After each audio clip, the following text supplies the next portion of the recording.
It is the 200 level, Mike Carpenter in the basement studio on a Wednesday afternoon, getting ready for homecoming and big noon Saturday.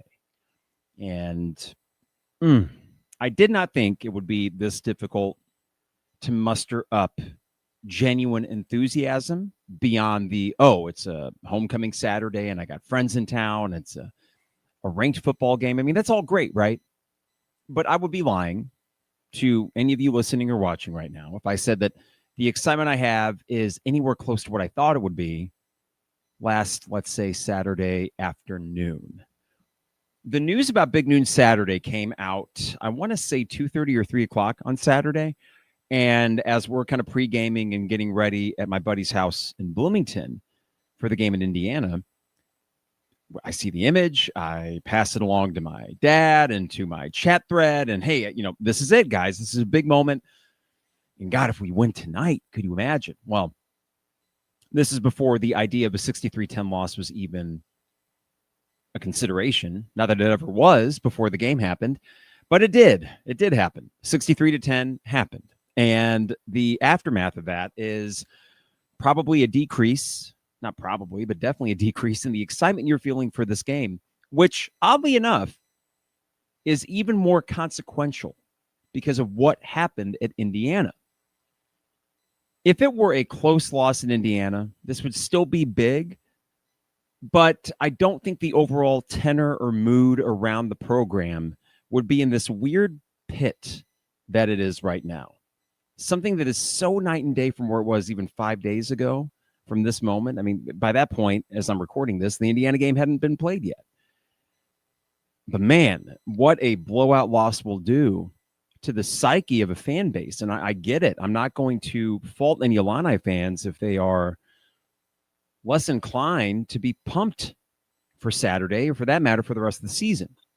So the weird thing about picking up the pieces after what we saw is trying to recalibrate expectations, trying not to overreact to things, and also trying to stem, perhaps, previous failures after successful years and thinking, oh, dear God, what if this thing really went to the pits? That's why Saturday, I think, is massive beyond what it would have been if Illinois had even won. Well, let me rephrase. Massive in a different way. If Illinois beats Indiana in some alternate universe where they don't play an F- game and Indiana plays an A+ game and every single flaw you had was exposed, if that didn't happen and you won that game somehow, then this would be essentially a play-in game. If Illinois beats USC, they're in the playoff. Okay, well, that's not a consideration. And I'm not going to mention the college football playoff because that's not a consideration for this Illinois team. Probably, period. I don't think you come back from a 63-10 win. And even if they got to 10-2 somehow, some way, that looms large. That is a big old blemish right there. But now that you're on this weird precipice of good season, still possibly great season, or not so good season, disappointing follow-up season, those unknowns make this huge. It makes it huge, I think, for the temperature around this fan base. And what I mentioned on Sunday after that 63-10 loss, for some reason, the first thing I thought of in terms of, man, why did this have to happen, was the idea of a casual fan who said, I knew it. I cannot believe in Illinois football. And because of how bad it was, I can't fault them for that, despite the fact it is objectively one loss, one game out of 12. If they were to drop this to USC, and if they were to drop it in a way where they look bad again, then I worry what ramifications that's going to have for the energy around this program the rest of the season. And short of beating Ohio State, for whatever reason, actually for some valid reasons, I would say, you're going to have a lot of people thinking, well, this was a disappointment. They blew it again. Even if they go like 7-5 this year, it would feel like a disappointment. And I would actually argue that it kind of is, given everything you have back. On the contrary, if you beat USC in any way, shape, or form, the vibes outside of the stadium will be immaculate. It's going to be an 85-degree sunny day, hot. It's going to be, ultimately, I think they'll filter in a packed crowd at Memorial Stadium. You have a name brand team in town that has elite pieces on offense, an okay defense, and they're traveling across the country to play you at 9 a.m. their time. And you got your backs against the wall. If there's such a thing as intangible qualities coming together for a win when you most need it, those are a few, and we'll talk about some reasons why Illinois could maybe pull this off. But man, if they do, it's going to feel that much better because of what happened last week, because of the fact that you're coming off a loss and you have all this doubt that has been planted in your brain that was not there before. And that beating USC doesn't necessarily say, hey, we're going to the college football playoff. I think far from it. But I think what it would say is, no, guys, this team does not suck. This is not going to be a bad year. And if you ask me right now, do I think this team sucks? I don't think they suck. I don't think they're bad. I don't know. And I actually know. I don't think they're mediocre. I think they're a good team that played an awful game. I think they're a good team that is not a top 10 team. I think they're a good team that has major flaws and a back into the defense. We're going to be concerned the rest of the year. But everything else should be there for them to still have a good season. And it starts Saturday. And I called this with a little bit of a pun spelling, sense of urgency. You get the USC in there. You'll see it on the title thing, whatever. Not my best work. But yeah, you got to be urgent. Not panicked, but you got to be urgent. And you got to come out and be ready to go from the outset. Get an early score, get the crowd behind you, and turn this into a game where, God dang it, on a sunny, beautiful, hot day at Memorial Stadium, make it yours. Make it a memorable day, because there are reasons why you should. And there's even more reasons why you need to after what happened against Indiana. So I don't know if this episode is going to be me talking my way into a win. There's a lot of logical reasons suggesting that ain't going to happen. There's Vegas suggesting that you are a home dog by about a touchdown. But sports are weird. And I mentioned Sunday, God dang it, I wish I could offer you maybe more than just that in terms of getting you on the optimistic side of this thing. But we'll start there. We'll start there in just a second after we get through our sponsors. Just a reminder, the 200 level, and the best way to support us, by the way, is to support our sponsors, is brought to you by Hamilton Walkers. Steak, seafood, and spirits in downtown Champaign. Hamilton Walkers, my favorite restaurant in town. Get the old-fashioned from their excellent bartenders. A bone-in steak. I get it medium. I know a lot of people prefer medium rare. They will cook it to order. The kitchen is a fully scratch kitchen. Everything is made in-house, and it tastes that way too. Prices are reasonable. It is not... It might be a 5-star restaurant in terms of service and food, but the price is not so. You can have a pretty affordable date night, whether it be a date night with your partner or an informal dinner before or after homecoming. I guess that have to be after this year. But that's Hamilton Walkers in downtown Champaign. I appreciate Nathan and the folks over there for being supporters and sponsors of the 200 level. Also, State Farm agent Brian Hansen, online at brianismyguy.com. Life, auto, home, business renters, you name it. Brian is my guy, and he can be your guy as well at brianismyguy.com. I'm sure he'll be in the lots on Saturday. He's a big Illini fan and was recognized on the field, I think, before the Western Michigan game. I was getting some waters for my dad and I, so I just missed it, but pretty cool stuff for Brian. A great guy, someone that I've been working with, my wife and I, for 5 years now, and a sponsor of the podcast since its inception, so we appreciate Brian. Also, Dogtown Heating, Air, and Plumbing, your home's best friend. Give them a call at 217-841-4728. It might seem like it will never get cold. And honestly, that's okay if it never does. I'm not going to complain about the heat.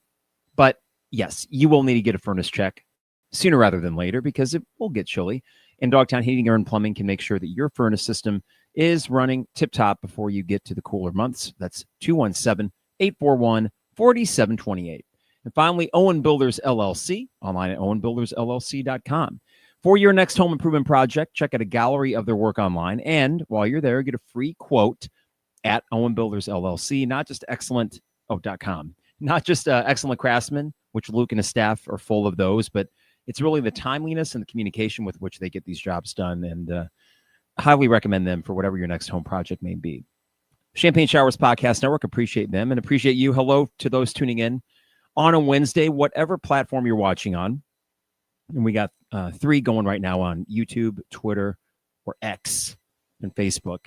Like, subscribe, follow, all that good stuff. Before I get into this game, I wanted to bring up this Hello St. Dominic's Rosary. He or she, because we don't know, is a listener to, or of, I should say, the Illini Inquirer podcast, because I see St. Dominic all over them chat threads, and of this one too. So hello, St. Dominic. And I don't know if the comment thing is getting all, no, it fit all of your thing here, unless, let me know, St. Dominic, if that cut it off or not. I want to get to this question here, or I should say thought. And I saw this, that St. Dominic had posted it on our previous episode. They write, Carp, what I saw is Bielema is not the guy. 5-7, 8-5 with a team full of NFL players. 5-7, lucky 10-3 in season. 10-3 season, could have easily been 7-5. Illinois is not beating USC. USC's roster is $30 million.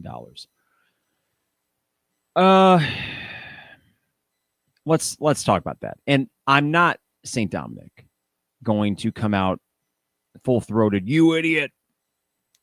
I think what we need to first define is, what does it mean to be the guy? Curt Cignetti is a 1 in a million needle in a haystack coach. I've never seen anything happen for any once floundering program as quickly and as exponentially as it has with Cignetti at Indiana. If you are to compare Bret Bielema to Curt Cignetti, yes, you will be disappointed. I also don't think Bret Bielema is an elite coach. I heard Jay Lehman call him that on the podcast Monday. I don't think he is elite. I don't think he has to be. I think the question, St. Dominic, is what constitutes the guy for Illinois? John Makovic had success in terms of win-loss, but for some reason, Illini fans don't remember him particularly fondly because he just didn't have the personality and the energy around the program. It was there, but somehow was lacking post Mike White. Mike White had the energy and he had a little bit of a run there, but the guy ran the program. Can we be honest? Like, I wasn't alive at the time and I don't know all the circumstances behind it, but he did kind of run this success into the ground with a little bit of recklessness, did he not? So Bret Bielema and the question of whether he is the guy or not, I think it is totally fair, no matter the success he's had so far, to be critical of things as we did on Sunday, because 63-10 can't happen. 2 years ago when they went 5-7, I was very critical because I thought the biggest mistake that year, and maybe it'll still prove to be right despite the 10-3 season last year, but the biggest mistake of 2023, I thought, was promoting a defensive coordinator from within, having him learn on the job when you really needed to make a bowl game that year, and it was your defense that prevented you from doing that. I have not had a 5-year stretch here with Bielema where I haven't had my issues. But my expectations for Illinois football are different than basketball. Someone would look at what Brad Underwood's done and say, Carp, chill out. Look at what the guy's done. And I acknowledge, as much as I can, he is an objectively very good coach that has raised the bar for Illinois basketball back to a level where they are nationally relevant. So I'm taking that, but I just have things that that do bother me about his in-game coaching and rotation choices. But you know what? At the very least, I can say this about Brad Underwood. It's nice to be able to criticize from a place of, oh, we have a good program. I just wish they were elite. And he's not quite there yet. Bret Bielema is winning games at a program that historically doesn't win many games. To me, that's enough to say he's the guy. He's what we need right now. That's not to say that Bret Bielema is going to be the last coach that I see as an Illini football fan, or you either, and that there won't be other guys down the road, and maybe even guys that have more success than Bret Bielema. But when you consider what he came into, what Lovie Smith left, and yes, he did leave some NFL players. It's not like these guys were NFL players like a Quan Martin, for example, his freshman or sophomore year. Maybe it was the development of a Bret Bielema that turned these guys into who they were. Would a Devin Witherspoon? Well, Devin Witherspoon's a freak, so I mean that as a compliment. He might have been that good no matter who the coach was. But would Lovie Smith have turned a Quan Martin into a mid-round NFL pick? I don't know. I'm not sure if he would have. That's just one example of, yes, you can look at each of these seasons and look at it in such a way where, oh, well, this is basically Arkansas Bret Bielema. If they went 7-5 or worse this year, I would have concerns about, okay, was 10-3 truly the aberration? And are we looking for kind of a mean average of 6.5 wins a year? And then I would be asking myself, long term, is that something that I'm cool with? But I think the question as to whether Bret Bielema is the guy or not, I'll tell you this. He's not the guy. I know that's a double negative. I think it would be way off base to say, nope, not it. The record speaks for itself. The 63-10 loss, as jarring as it was, does not negate what came before. Does it up the stakes for the rest of the season? Hell yeah, it does. It absolutely does. And I think he knows that. I think the team knows that. How they respond will go a long way, and how the fan base continues to think about a Bret Bielema. And that's okay. But St. Dominic, while I appreciate, your thought there, and I'll get with St. Dominic what he's saying here. Why is Cignetti 15-2 with Indiana? This is a 5-7, maybe 6-6 football team. Bielema, since leaving Wisconsin at Arkansas and Illinois, has lost 5 games or more a season, with the outlier being 2024. Again, if you compare any coach to Cignetti at a program that isn't a blue blood, you're going to lose. So St. Dominic, that would be me saying, like, talking about guitarists, and it's like, that guitarist, he can't even play Eruption. Well, few can, like Eddie Van Halen. So what am I going to do? I'm going to fault the guitarist because he can't play Eruption and he can't invent tapping like Eddie Van Halen and be literally a guitar god. I mean, we're talking about Cignetti as if that is in any way, shape, or form normal. It's not. The guy's a unicorn, and credit to Indiana for poaching him and identifying that this guy, despite his advanced age by college football coaching hire standards, was the dude. It's a hire that will probably pay dividends for them, because at the very least, he's going to leave that program in a really sound position for whoever would come after, which I hope is sooner rather than later. But I don't know, maybe his age would keep Alabama, for example, away from him. And the thing about 5 or more losses a year with the outlier at Arkansas and here, except for last year. Well, last year happened. We could say they should have been 8-5 instead, and maybe they should have been. But when push came to shove last year, I don't find many lucky wins in the 3 most consequential games, which were Kansas, Michigan, South Carolina.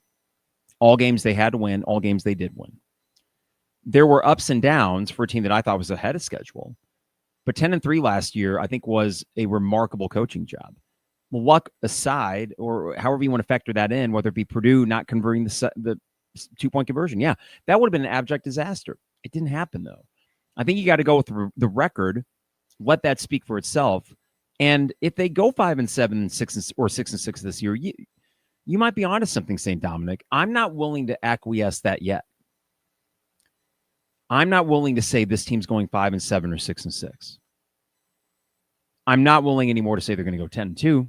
That's for sure. But as I said Sunday, I think 8-4 is still attainable. I think 8-4 should be the goal. And if we were to say, well, how are you getting 8-4? I will grant you losses for sure to Ohio State and Washington. That's 3 losses. And if we want to throw Saturday in there, USC as well, that's fine. But that means even if you go scratch for the rest of the season and you're just going based on Vegas odds, the other games are all wins. And if that means he's got to win out in November, so freaking be it. If he's 4-4 going to November, that's a consequential month. And you know what? That's a distinct possibility. But it's not October yet. That game sucked. That game upped the stakes, St. Dominic. But I'm not willing to say after that, Bret Bielema is definitely not the guy. And I'm certainly not going to say, why isn't he Curt Cignetti? Because no one's Curt Cignetti. It just isn't. But I appreciate the take, St. Dominic. I mean, hey, you put yourself out there with it. I appreciate that. And the history of this will still be written as we go through the year. Now, let's get to Saturday. Oh, man, it's a week that I've been thinking less about Illini football out of almost self-defense, the proverbial putting on a cup, not allowing myself to get hurt any more than I was Saturday, where I'm walking out of that stadium in Bloomington. And, hey, credit to the Indiana fans. They could have been bigger dicks than they were. I mean, they still kind of were. But for a night game where people have been drinking all day and that energy is just through the roof, and then they do to Illinois what no one expected, they get to do that. They get to say whatever they want. It's fine. 63-10, you can – the floor is yours, Indiana fans. As it should be, given what they have going right now. And I think that we may find out, in fact, Indiana is objectively top 10 team, if not top 5, which sounds ludicrous. But when you think about what he did in year one, Cignetti, and what he has year two, with improved transfers, with improved depth, another year in the system, and there's a possibility. I mean, Mendoza is being bandied about as potential QB1 in the draft now. Maybe, maybe not. That ultimately happens, but this Indiana team could prove to be a team that hosts a college football playoff game. So losing to them, as we know, is not the issue. It's the margin and how just completely inept you look. That's the issue. That's why we're gun shy. And we should be. We should be freaked out a little bit and think, what's going to happen here? And I use the example, I think, Sunday, of the Sugar Bowl team in 2001 was 3-0, and they went to Michigan, and they lost 45-20 or 45-17. And they looked bad doing it. And then they won out the rest of the year. Now, 45-20 at Michigan is not the same as 63-10 at Indiana, but I do wonder at one point in the 63-10 loss in Indiana, the wheels fell off more than what the difference between the teams may have suggested. Meaning, did Illinois quit? And I'm not going to try to make an argument that that's good news necessarily. I mean, that would be a really ridiculous thing to say, but hear me out for a second. Being in that stadium, it was a weird Saturday. It seemed like any button Indiana pushed worked. Any time they got remotely in a position of adversity, they got out of it. And they did so with panache. I'm wondering on the sidelines of Illinois on Saturday, they felt it too. I mean, the coaching staff said we had no answers. Okay, well, that's certainly scary. Not good. I know Cignetti's great, and I just bestowed all these flowers upon him, but you are paying Bret Bielema a lot to have a few answers, and he didn't. Okay, so that's a problem. But 63-10, the game got away from you. Not excusing that, but there's also a little bit of human nature at play here, where at a certain point, every move they made was deflating. If you're Illinois, you start losing guys to injury, and eventually you're just in effort mode. Can we just go home? No, that's not right. And I wish there were more pride, and I wish I hadn't have, by the time I left that stadium and got back to my friend's place, Indiana scored another 3 touchdowns. And it was ridiculous. I don't think Illinois is that bad. I don't. And maybe that's naive of me to say, but I think it would also be naive to assume that one performance nullifies what this group of guys did beginning with game 1 last year. Because that's what essentially we're looking at. We're looking at a team that returns most everybody from last year. And while there is a key injury with Xavier Scott, most other guys are good to go. We'll see with Matt Bailey. But if he's good to go, then really you're looking at a situation where Xavier Scott is the sole key player out. And that hurts. But that cannot be season-ruining injury for this team. If it is, then guess what, St. Dominic? We do have just issues to discuss about Bret Bielema. But I don't think they're bad. I don't think Illinois is bad. I think they have teams coming up that they're just better than. Indiana is better than probably any team not named Ohio State in the Big Ten. If you said neutral site, Indiana versus Oregon, Indiana versus Penn State, I'd probably pick Indiana right now, based on the fact that it's not just coaching, but the fact that they actually do seem to have athletes at key positions, and they won't make any mistakes. They are just ruthless in their efficiency. So I would probably say Ohio State and Indiana are the best teams in the Big Ten. And there's metrics that are kind of bearing that out right now. Even when they played the 3 scrubs, Indiana was said by all these different metrics like SP Plus and K Forward ratings to be really, really good. And that bore out to a horrifying effect on Saturday for us. But what does that leave Illinois? Well, they're better than Wisconsin, and they're better than Rutgers still, and they're better than Purdue still, and they're better than Maryland, and they're better than Northwestern. So if worse comes to worse, I'm just saying, and they're 4-4 after Ohio State, or God, we would broach 3-5, and that would be DEFCON 1. Okay, I'll grant you that. But if they're 4-4, which is a distinct possibility, then fine, win out, and they should. But we'll get there when we get there. About the USC game, though, why should you have any optimism? St. Dominic ain't feeling it, and that's okay, St. Dominic. You don't need to. I know a lot of Illini fans aren't. If you peruse Twitter or message boards, there's not a lot of optimism for the game on Saturday, and why would there be? You have a USC team that has a fantastic quarterback, two great wide receivers, one of whom, Jacoby Lane, I think, we'll see if he ends up playing, because I don't believe played against Michigan State. Lane or Lemon. They're both starts with L. This is going to sound silly, perhaps. I'm watching the Bears game Sunday, and I'm seeing a team that had just given up 52 points to Detroit. Give up 14 to Dallas. Not a very good team, Dallas, but still a pretty good offense. And I know CeeDee Lamb got hurt, but I'm thinking, okay, well, football. I mean, duh.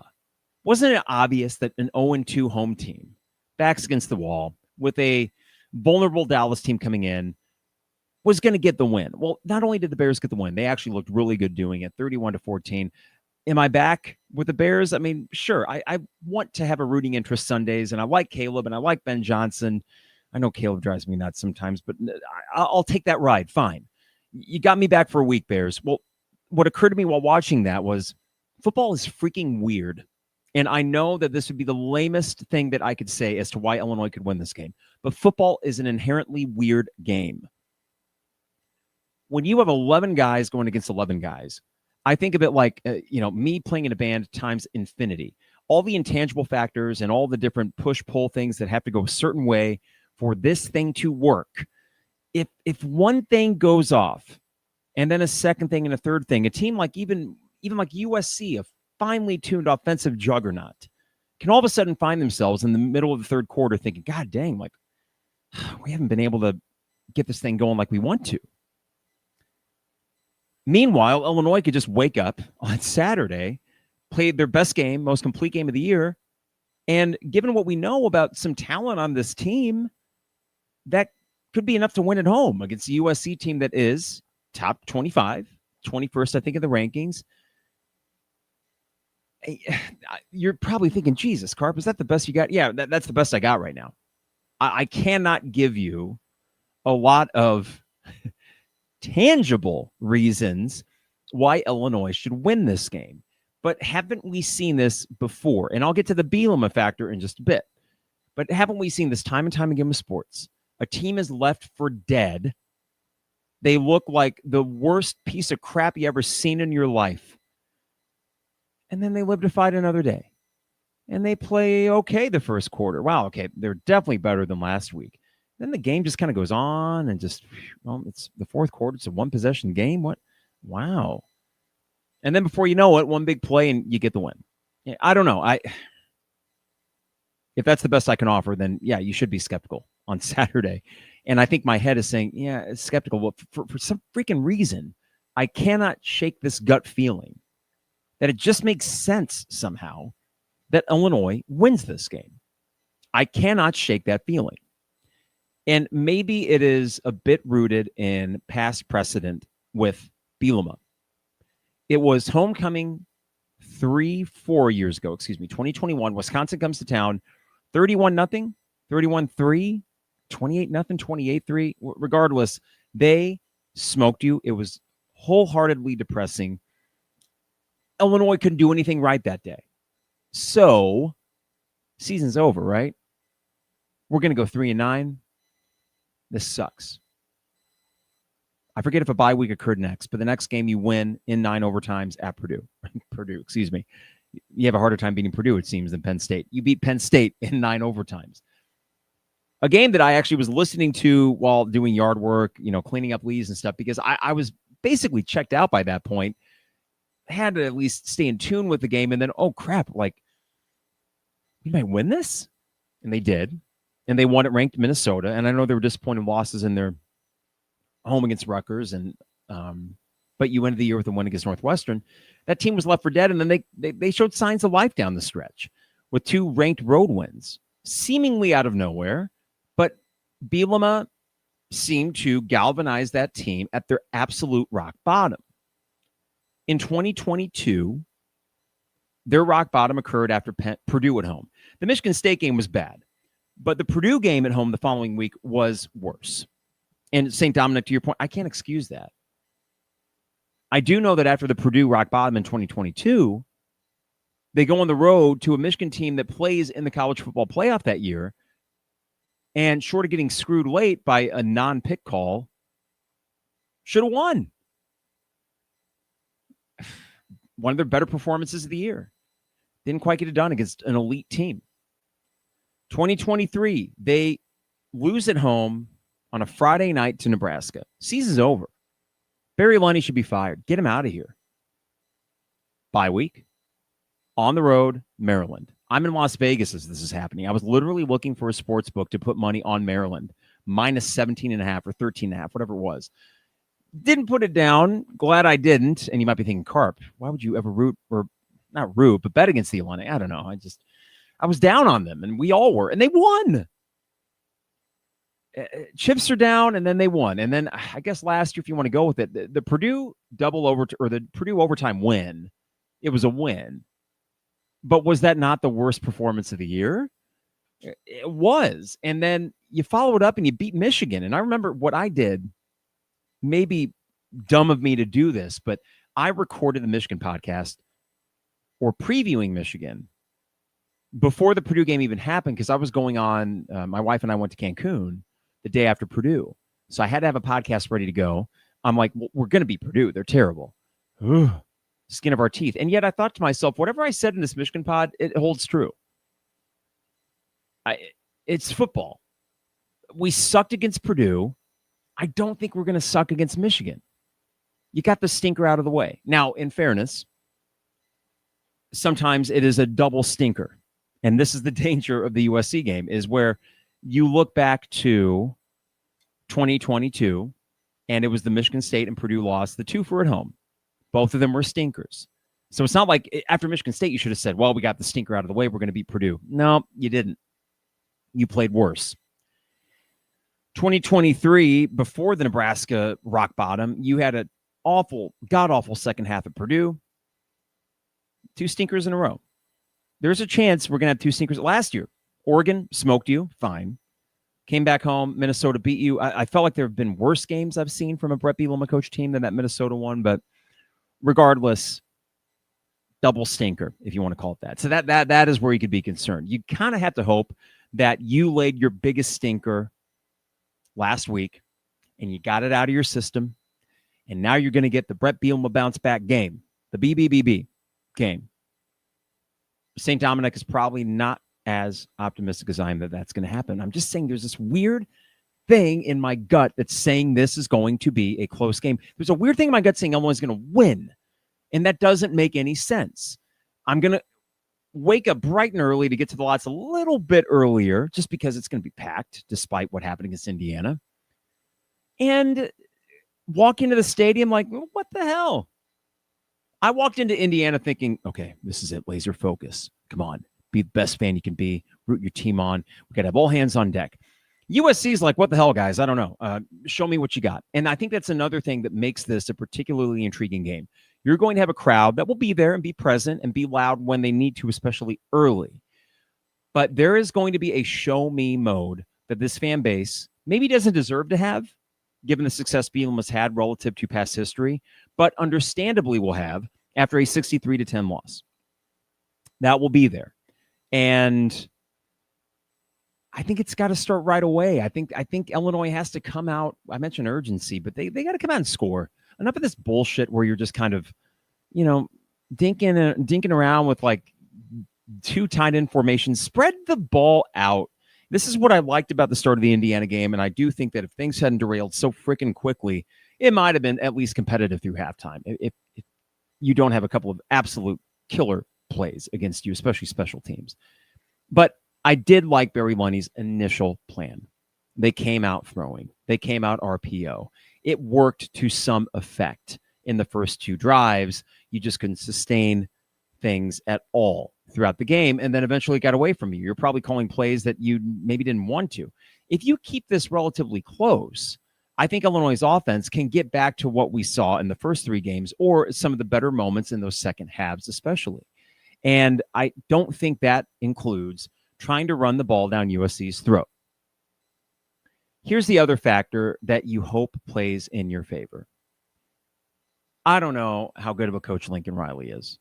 I know he's a fantastic offensive mind. But it was interesting to peruse the Illini Inquirer video of Bret Bielema's press conference. And you had a lot of USC fans kind of popping in there with not a ton of bluster, but more, we haven't been playing our best ball, and it's about this time of year that Lane Kiffin's teams always lay a bit of a stinker. And okay, Lane Kiffin, excuse me, Lincoln Riley. And here's the thing. Interesting question. Who would you rather have as head coach? Lincoln Riley or Lane Kiffin? That is tough to say. Lincoln Riley, by the way, is only 42 years old.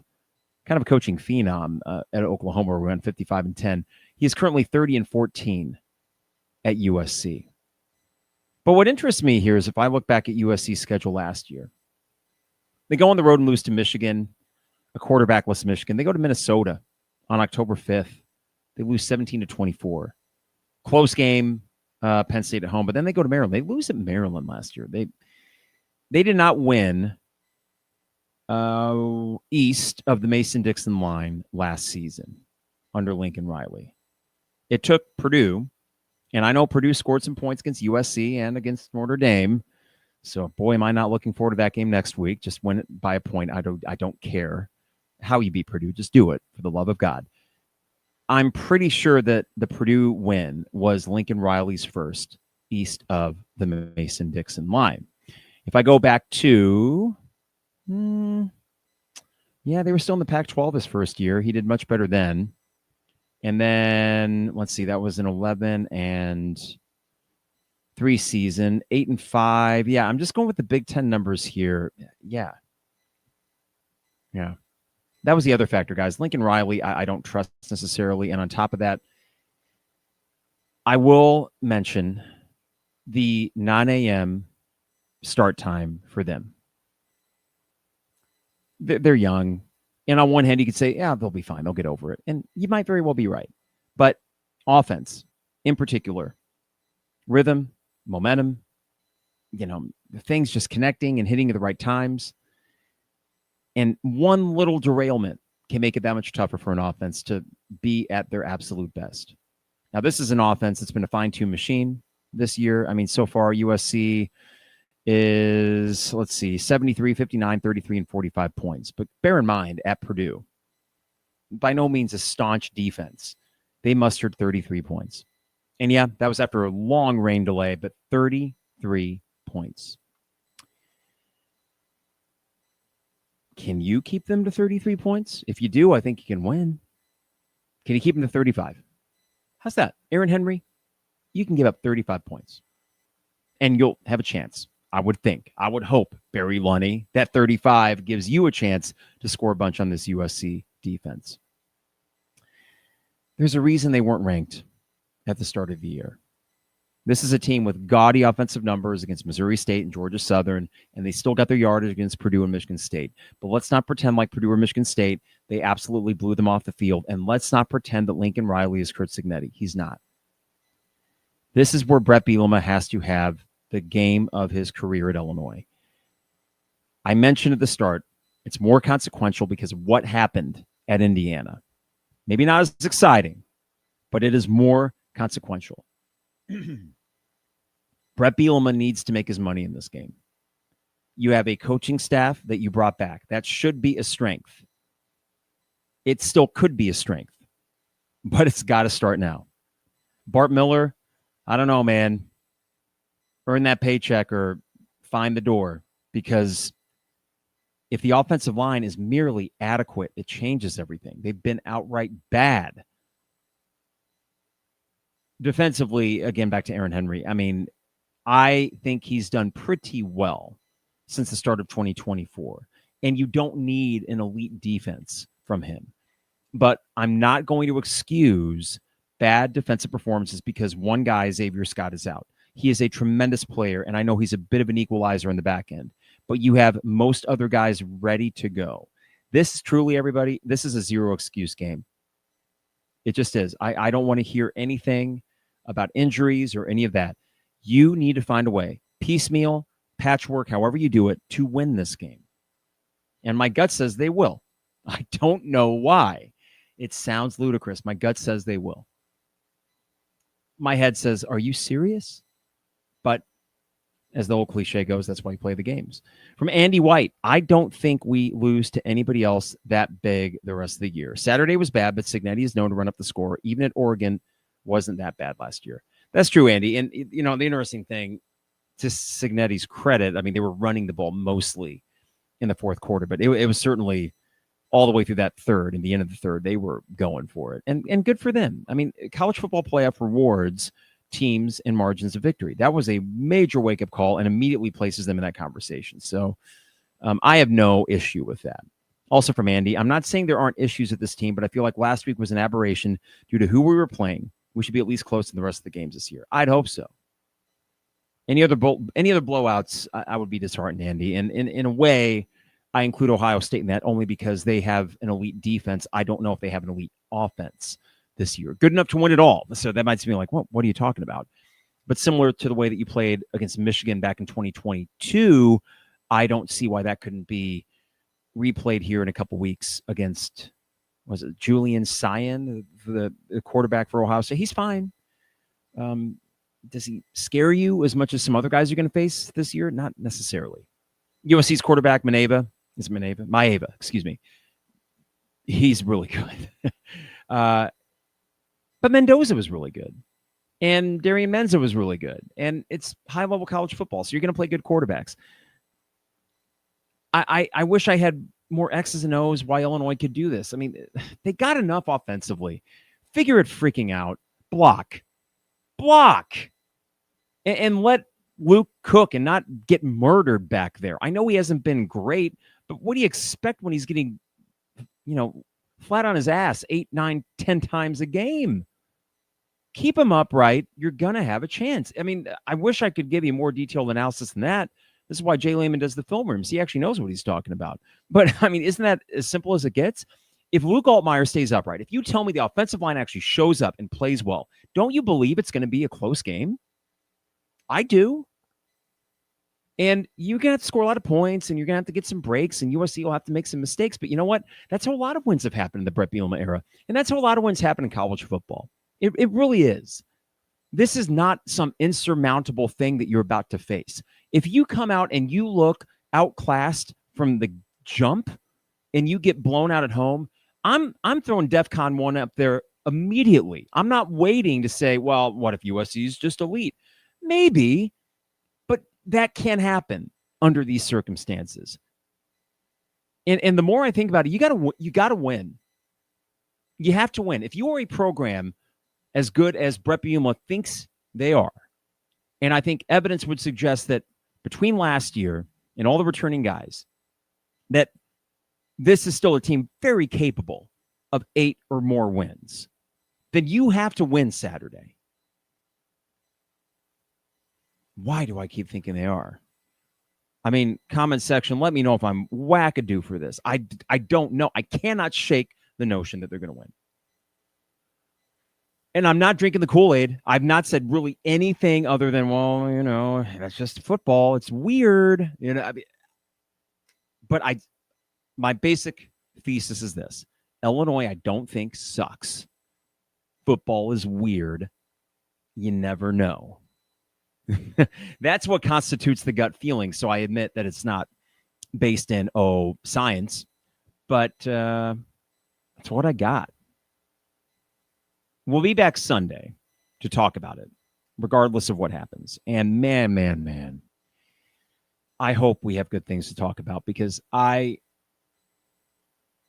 know how good it would feel if they won.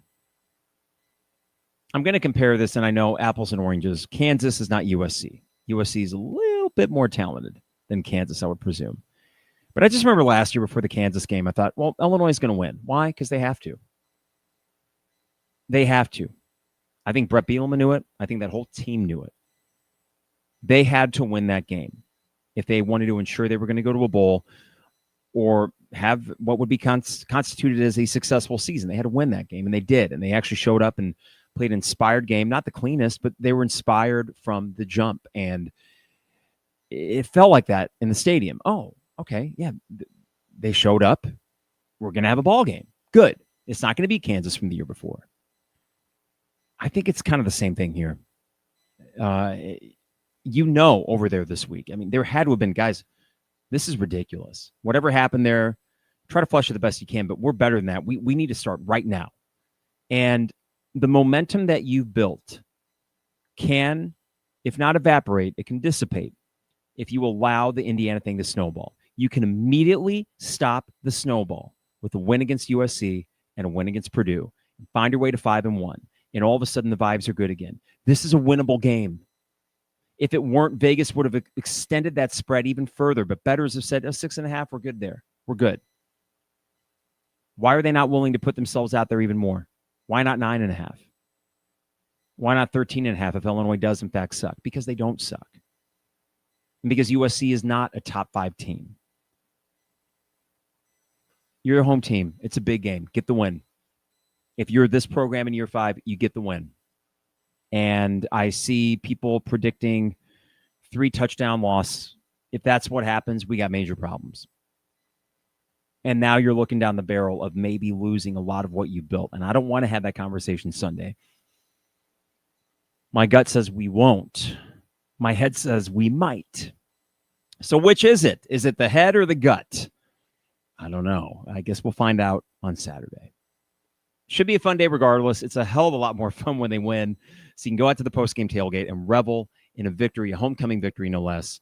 And I really hope this happens because this team showed some reasons to really be optimistic in the first 3 games. And, of course, people could counter, understandably and rightfully so, that they showed areas of concern. But when they were good, the first 3 games, they were very good. And we can't pretend the Duke game didn't happen. The same Duke that just hung 45 points on North Carolina State at home. North Carolina State, not a great team. Still a Power 4 team. Duke, in fact, will go on to win a decent number of games this year. That's not a bad win. And it wasn't by a point. And I know there were turnovers, but you ended up smoking them by 3 scores on the road. Not a bad team. Still a chance to be a good team. Maybe even a very good team. And it starts again Saturday. Or else. And what's the or else? Well, we have a not very fun podcast Sunday, and no one's really feeling good going into Purdue. And then do you worry about a snowball effect? And we shall see. But nip it in the bud now. You're too old, and you got enough talent to get this done. So get it freaking done. All right. Before I get out of here, got to remind you, the best way to support the 200 level, support our sponsors. Hamilton Walkers, downtown Champaign, steak, seafood, and spirits. Get a pregame meal there. Maybe not Saturday because it's an 11 a.m. kick, but certainly a postgame homecoming drink. Get drinks at the bar. Sometimes if you just want to get some of their appetizers and things, or you can sit in their gorgeous dining room and get basically a 5-star dinner. Everything in their kitchen is made from scratch. Cannot recommend it enough. And going soon myself for our anniversary. So that is always our spot each year for that. So appreciate Hamilton Walkers. Also appreciate State Farm agent Brian Hansen online at brianismyguy.com. Life, auto, home, business renters, brianismyguy.com. Sorry, Brian. I stumbled over my words there. Dogtown Heating, Air, and Plumbing, your home's best friend. Give them a call at 217-841-4728 and get that furnace check scheduled. And finally, Owen Builders, LLC, for your next home improvement project. Check out a gallery of their work online at owenbuildersllc.com. All right, everybody. I wish I could have provided you with more detailed analysis, but this is really one of those gut check games, for lack of a better cliche. That's what it is. And in pontificating about this and trying to think, what's the angle here? The angle is this: just get it done. You got to get it done. And if they do, wouldn't that be nice? Whew. That would wash the stink off of Indiana pretty damn quick. And I'm just saying, it can be done. It can be. So let's freaking do it. Year 5 of this coaching staff. The excuses are minimal, and just get it done. If you're going to the game, enjoy it. Stay cool. Stay hydrated. I'll take one more hot football game before it inevitably gets cool around here, and it should be a fun day. I hope it ends up being an all-timer, and it very well could. All right, everybody. In the meantime, have a good rest of your week. Enjoy your homecoming Saturday. We'll see you Sunday for a post-game reaction, and hopefully that is much more celebratory than the last couple podcasts have been. It is the 200 level.